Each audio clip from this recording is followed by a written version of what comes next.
Welcome in to Palmetto Sports Daily. It's Caroline here, joined by Rick, Teagan, and Kevin. Happy New Year to everybody out there, and I guess we could go ahead and call 2026 the year of the Carolina Panthers because as of yesterday, the Panthers are in the playoffs, snapping an 8-year drought as their first appearance in the postseason since 2017, their first NFC South title since 2015. That was the year I started high school. Things are crazy. The Panthers, though, had the opportunity to control their own destiny in each of the last 2 weeks, in Week 17 and Week 18. They ended up dropping both of those games, so there were a lot of long faces in the locker room on Saturday after their loss to Tampa Bay because it really wasn't up to them whether they won the NFC South and got in. It was all up to the Atlanta Falcons, and the Panthers have them to thank for getting into the playoffs because the Falcons ended up beating the Saints in a very tight one in classic NFC South style, by the way, a game that went down to the wire, had an interception come in. D. Alford ended up saving the day and put the Falcons in position to kick a field goal to put the game out of reach. Of course, the Saints would come down and score a touchdown to make it a 2-point game. That onside kick, head coach Dave Canales said while he was watching it at home, that was the most nerve-wracking part of the day for him. The Falcons ended up recovering it, and they win it. So like I said, a lot of long faces in that Panthers locker room on Saturday, but really a full-on, flipping a 180 mindset about 24 hours later when they learned that they made it into the postseason. A lot of players, a lot of coaches watching it at home on their own time. Head coach Dave Canales here, you'll hear him reliving his account of watching the Falcons beat the Saints and get his own team into the postseason. The neighborhood is crazy. We were yelling from our couch as a family and walked outside where we normally ride bikes and walk the dogs, and there was just neighbors out in front in the front yards. Everyone was really excited, but really, and also just proud of this team, proud of the coaches, the players, everybody involved. So Carolina winds up with the 4 seed now. They'll end up taking on the 5 seed Rams in the wild card round this coming Saturday. That'll be 4:30 p.m. at Bank of America Stadium. The first time Bank of America has hosted a playoff game since 2015, like we mentioned, when Cam Newton was calling the shots out there. They already have beat the Rams this year, though, guys. If we think back to Week 13, it was that thriller of a game that ended up being a 31-28 win for Carolina. So is that a good thing? Maybe. I don't know. It's hard to beat the same team twice in one season. But, Rick, what are your thoughts about the Panthers making it and then getting the matchup with the 12-5 Rams coming to town on Saturday? Well, first of all, Caroline, we can't call 2026 the year of the Carolina Panthers when they haven't won a game yet. And they do have a game on Saturday. It's been 5 days and they're in. Yeah, but still, they haven't won a game. Plus, all these videos of Carolina fans singing, dancing. They made the playoffs. Yes, they did. Congratulations. But here's what's really sticking in my craw. You come down to the last day of the regular season. The 2 teams atop the NFC South have losing records, and they have to wait until the 2 worst teams in the division play before they can decide who's the best of the worst. And those are the Carolina Panthers. So congratulations. They came out on top, and now they've got the Rams, and the Rams, I'm sure they're looking like, hey, they caught us the first time when we had to go to Bank of America Stadium. They're going to be on high alert this time, and I consider the Rams one of the top teams in the National Football League. I think it's going to be very tough for the Panthers to come out on top, but man, I can just see Don Shula, Tom Landry, legends of the game, Jim Brown, rolling over in their graves going, is this what the National Football League has come to, where losing teams, a whole losing division? How sorry is that? The whole division losing records. Oh, my goodness. Teagan? Rick, I learned a new phrase, by the way. What did you say? The stick in, what was that? Tell me about that, because I've never heard that before. Yeah, what really sticks in my craw? Wow. Okay. Learned something new. You young, Anyway, you going young back folks to the should go ahead and Panthers, Google that. I will do that after the show. The Panthers, like you were saying, these are all losing teams in that division. Somebody had to win, I guess. If you had asked me if it was going to be the Panthers at the beginning of the season or the middle of the season or like 4 weeks ago, I probably would have said no. In fact, I definitely would have said no. It is a good surprise for Panthers fans, but yeah, I mean, they've been so unpredictable throughout this entire season. We've talked about it game after game and some of those lucky wins that they got. I think the Rams was one of those games where they did get some more consistency in there, but I don't know if they're going to have that same consistency twice, a second time against the Rams. So I think this will be a really big challenge for them. I think it'll be really nice for Carolina fans that they'll have this at home, that they'll have that postseason appearance. Whether it'll be more than one postseason appearance, that's still TBD, Kevin. Carolina is a 10.5-point underdog at home in the first round of the playoffs. I think there's a chance it's the first time ever a team has been a double-digit underdog at home in the first round of the playoffs. So that kind of tells you where the Panthers are at this season. But the fact that they're playing the Rams again, a team that they've already beaten this season, it infuriates me because it means that they have a chance. And I should just put my entire mortgage payment on the Rams going into this game. But because they already beat them this year, there's that little part of me that's saying, I can't do that because I need to pay the mortgage. The other thing is, I'm coming out and I'm saying this is probably the worst scenario for the Panthers for the future of the team beyond this season. Because now, what do they do with Bryce Young going forward? I think it's clear the way he played the last couple of weeks, Bryce Young is not the answer at quarterback going forward for this team. And now he's taken them to the playoffs. They almost have to give him that extension and sign him for that 5th year going into next offseason and going into getting ready for next season. I don't know if that's the smart move. I don't know how much you pay. There's a lot that goes on in here, and I think this might kind of drag them down for future seasons because they had this success. I think it might have been better for them if they had missed the playoffs, go forward and say, hey, we know Bryce isn't the guy, so let's just get ready to go forward after this 4th season and move on. But now, I don't know what they do after this, Caroline.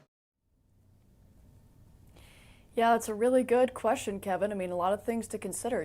Both can be true at once, right? If you're a Panthers fan, you can be pumped about getting this opportunity, being able to host a playoff game for the first time in a very long time. But you can also be concerned about what the future holds. Obviously, the longer you keep winning, the worse draft pick you get as well, right?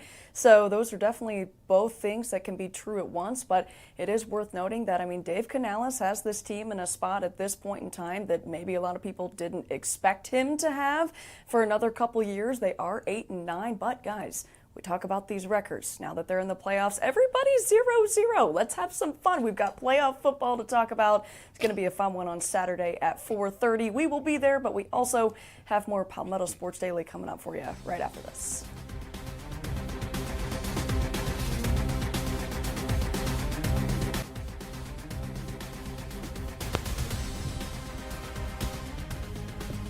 And welcome back to Palmetto Sports Daily, our first show of 2026, where, hey, we've got basically a full house. Hope all of you out there watching us had a great holiday break. And for a lot of the college football teams, not only here in state, but around the country, very busy. The Gamecocks, coming off that 4-8 year, got several new offensive coaches, including a new offensive coordinator, Kendall Browse, and a new offensive line coach, Randy Clements. And over the past several weeks, well, I won't say several weeks, the past few days, we've seen a lot of Gamecocks either declaring they are going to enter the transfer portal or actually jumping in, and the majority of them have been offensive linemen. And for the past couple of years with the Gamecocks, offensive line play has been very suspect, and we saw it this year. I believe the Gamecocks gave up like over 40 sacks, maybe around 44. And it looks like they realize, the coaches realize, that they have to shore up that offensive line, especially when you have two of your key weapons coming back on offense, in quarterback Lenore Sellers and receiver Nick Harbor. And your offense really is going to be only as good as your offensive line is as far as protecting the quarterback, opening running lanes for the running backs. So we'll see what happens starting in spring practice, how this offense starts to develop. Kevin, your thoughts on the Gamecocks remaking of their offense, so to speak? Yeah, I'm not too worried about the quality of the guys that they're losing, especially on the offensive line. It seems like more the quantity that makes me nervous, because Shane Beamer's going to have a lot of work to do in this transfer portal over the next couple of weeks just to bring in enough guys to have an offensive line room going forward. You know, don't even talk about starters, just about guys to back up those starters once you have them. I think it's like 7 of 9 guys have gone in the portal or are leaving the program going forward. So a lot of work, and you know, for Kendall Briles, the new offensive coordinator, he's got to find guys that fit his system. So maybe that was part of the reason a lot of these guys are leaving, is they think they don't fit that system. But a lot of work for these coaches to do going forward, Caroline. Yeah, Kevin, absolutely. I mean, to your point, I think it could be an opportunity for both those guys to bring in guys, like you said, that work with them, right, and really get to make this thing their own. I think that's part of that. It's just the state of where college athletics is right now. Just a lot of outflow and a lot of inflow, and that just seems to be kind of the way things are going right now. Some new offensive coaches over at South Carolina, but also an official offensive coordinator hire at Clemson. The Tigers are bringing in Chad Morris, and he's not new. He's really an old, familiar face.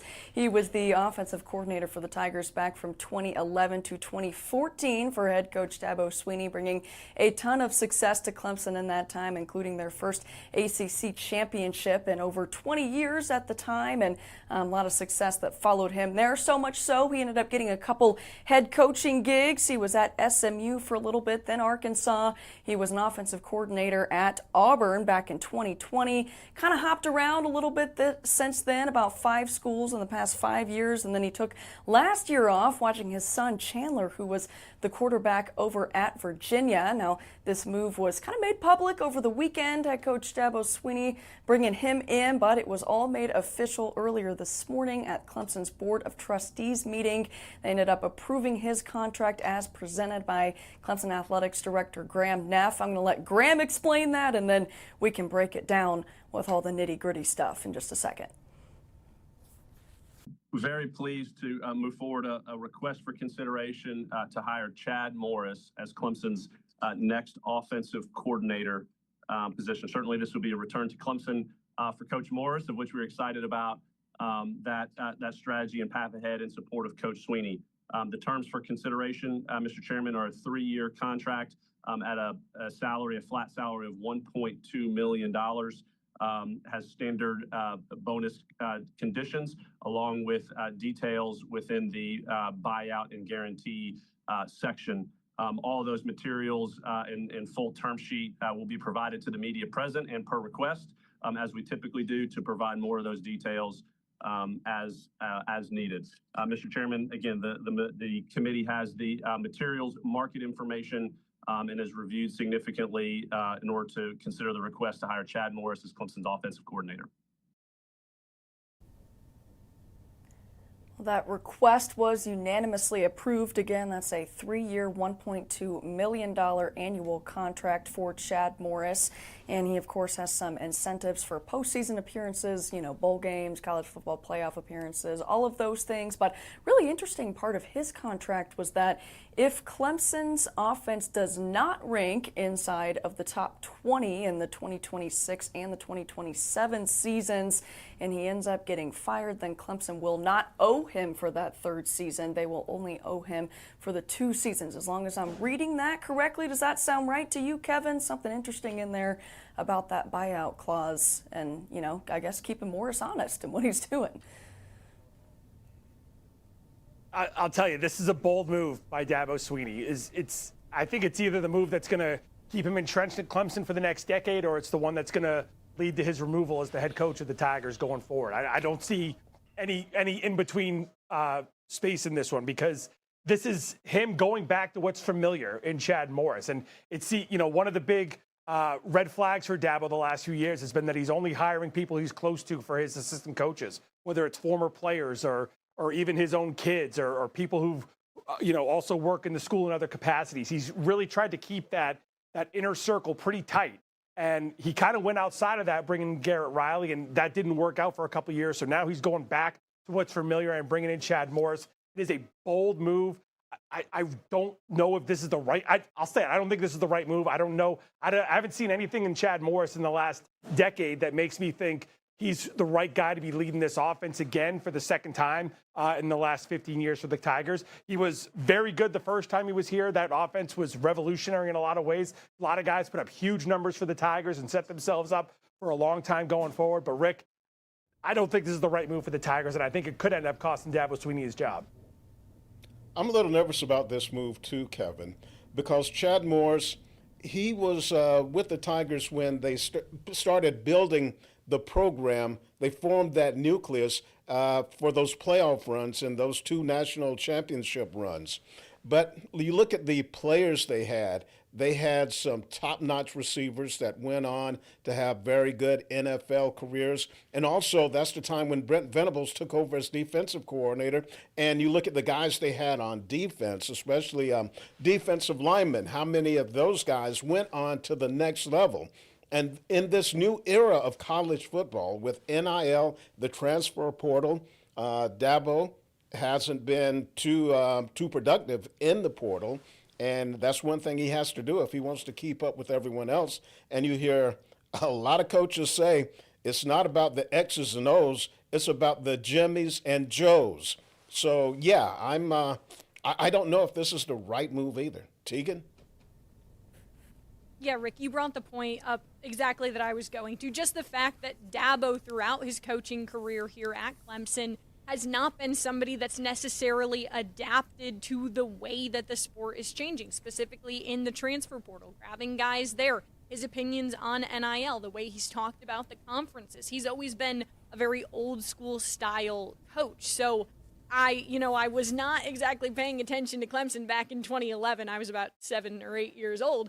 But the fact that, he's just going back to what's familiar, I don't know if that's necessarily the right move either. We can talk about all the success that Chad Morris had back then, but it was a different time in football. You weren't dealing with players going to 6 different programs throughout all of their eligibility. You just didn't see it. So, obviously we're seeing that today. But also, speaking of staff changes, Coastal Carolina with a complete overhaul of theirs with brand new head coach Ryan Beard now in charge, building up both of his offense and defensive staff. Of course, he's bringing over a lot of guys from Missouri State, his former school. So he's bringing over Nick Petrino to be the offensive coordinator, as well as L.D. Scott to be the defensive coordinator. Looking at each of their staffs individually, it's kind of interesting because the offense, Nick Petrino, brought in a lot of outside talent from Missouri State for his coaches underneath him. Whereas L.D. Scott, in charge of the defense, he brought in all of his Missouri State guys. So something interesting there. Of course, the transfer portal, a huge thing for Coastal right now.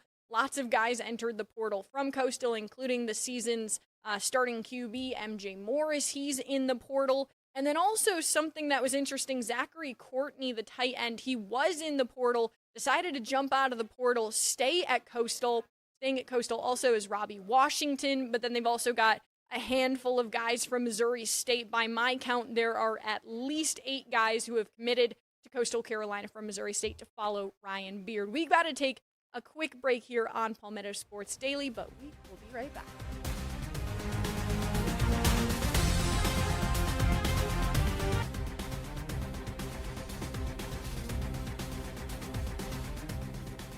Welcome back to Palmetto Sports Daily. We move over to hockey, and we missed a lot of ECHL news over the time we were away. The players actually went on strike a little more than a week ago. They were on strike for a couple of days. All of last weekend's games were canceled. They did come to an agreement, had that ratified early last week, and they were back in action last Wednesday. But last night here at the North Charleston Coliseum, we had maybe the game everyone's going to be talking about for the next year as the Stingrays took on the Greensboro Gargoyles. And this one, just a wild game, as there was over 170 penalty minutes throughout this game. There was more than a dozen fights. The coach is saying there was an early on hit from the Gargoyles against one of the Stingrays that they didn't appreciate, and things got really chippy after that. Just fight after fight. Here you see some of it right now, but the really good part came in the middle of the second period when we got something we don't see too often, and that is a goalie fight. Nick, I want to take the video of this one, and this is Garen Bjorklund of the Stingrays just dropping the gloves, coming out from between the pipes, and the goalie's going at it, throwing some haymakers in this one before Bjorklund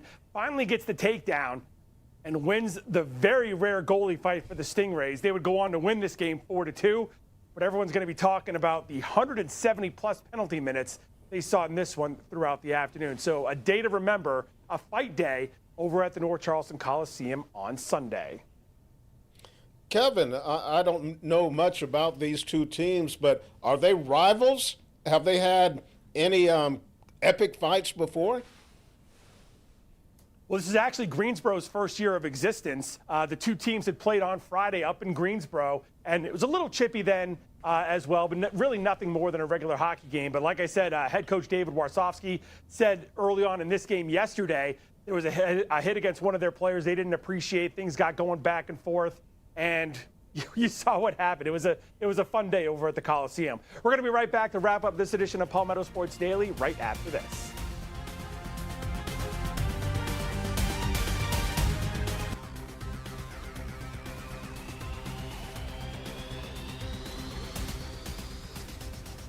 Welcome back into Palmetto Sports Daily. Real quick before we go, we're going to go ahead and get some predictions for the Panthers playoff game out on the table. Again, they're hosting the Rams at 4:30 on Saturday. I'm going to say they're going to bring their defense. They're going to end up beating the Rams 24-21.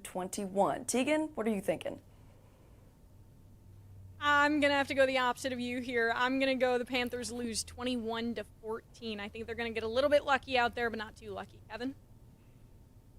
Rams 41-7. Rick? Got to go with the Rams 27-10. It'll be a short run in the playoffs for the Panthers. That's going to wrap it up for PSD. Have a great evening.